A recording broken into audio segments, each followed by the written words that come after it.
دي هي الطائرة BT-2 سبيريت الأمريكية، قاذفة اختراق عميق لها هيكل خارجي مميز ومطلي بمادة ماسة لإشارات الرادار، فلقبوها بالقاذفة التي لا يمكن رؤيتها.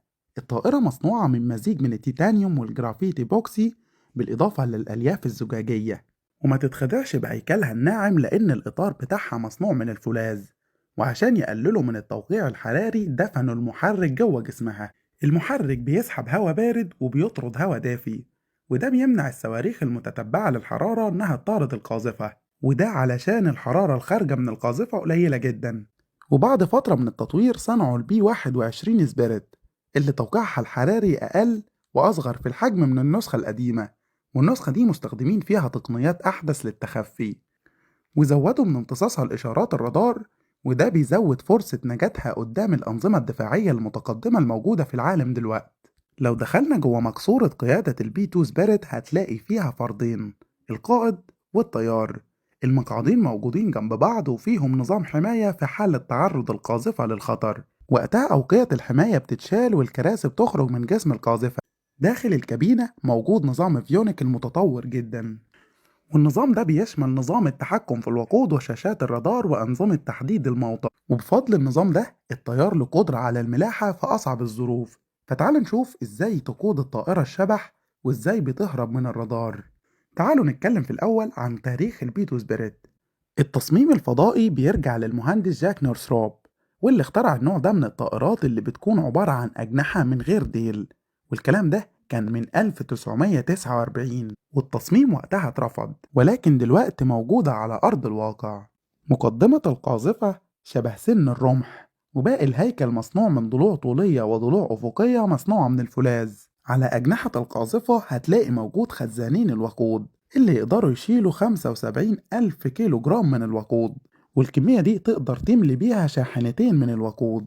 موجود على جناح القاذفة اللي على شكل دلتا خزانين إضافيين للوقود، فالقاذفة بواسطة الكمية دي تقدر تقطع مسافة بتقدر ب11 ألف كيلومتر، ونقدر نضاعف المسافة دي عادي جدا، وده لأنها مزودة بنظام إعادة ملء الوقود في الجو.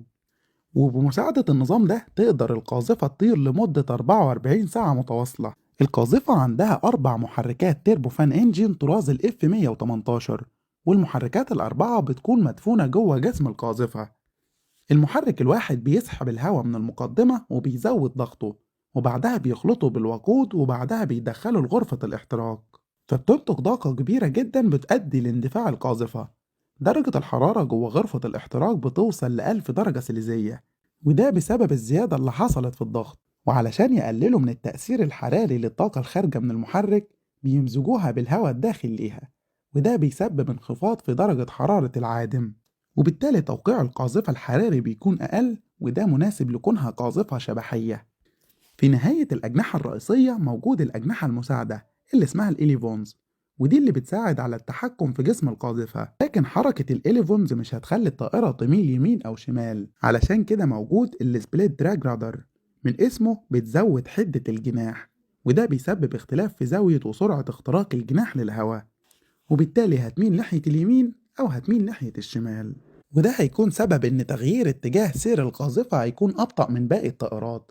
لما الطيار يدوس على الدواسة الشمال السبيد دراج رادر الشمال هتفتح، وبالتالي القاذفة هتميل بجسمها ناحية الشمال. أما لو داس الطيار على الدواسة اليمين الرادر اليمين هتفتح وتميل بجسمها ناحية اليمين. وكونها قاذفة فأسفل جسمها موجود غرفة بتخليها تشيل عدد كبير من القنابل. لو حاسس إن الغرفة دي صغيرة فهي فعليا بتقدر تشيل 82 نوع من القنابل بوزن بيوصل ل 18 ألف كيلو جرام. لو عايز تبدل القنابل دي بقنابل موجهة زي ال EGM فالنظام الدائري هيقدر يشيل 16 نوع من القنابل دي، واللي ما يعرفش السلاح ده فدي عبارة عن قنابل موجهة لها القدرة على تتبع الهدف لمسافة بتوصل ل 370 كيلو متر.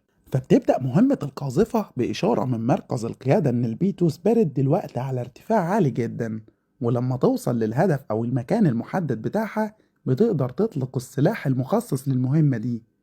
وسلاح مهمة النهاردة هي قنابل البانكر باستر المرعبة، واللي القاذفة بتقدر تشيل واحدة منها بس. دي كانت القاذفة بي 2 سبيريت، فيا ترى إيه رأيك فيها؟